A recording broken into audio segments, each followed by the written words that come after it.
Kafe di atas bukit yang view-nya cakep banget, apalagi pas sunset. Kalau dengar kata Lampung, apa sih pertama kali yang terlintas di kepala kamu? Kalau aku, jelas pariwisatanya.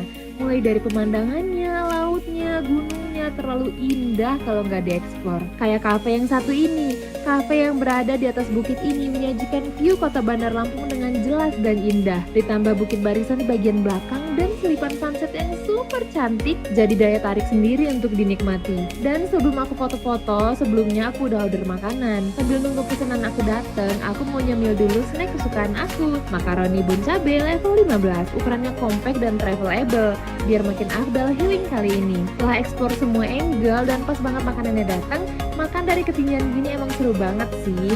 Apalagi kalau ditambah sama makaroni bun cabe level 15 yang pedas, gurih, dan super renyah, bisa jadi teman makan dan temen nyemil juga. FYI, Cafe Parai Hills ini bukanya jam 4 sore ya. Tuh, cantik banget kan sunset Lampung, bener-bener secil itu wisata di sini. Apalagi ditemenin sama makaroni bun cabe level 15 yang bisa jadi teman perjalanan wisata dan kulineran biar makin hidup dan penuh rasa.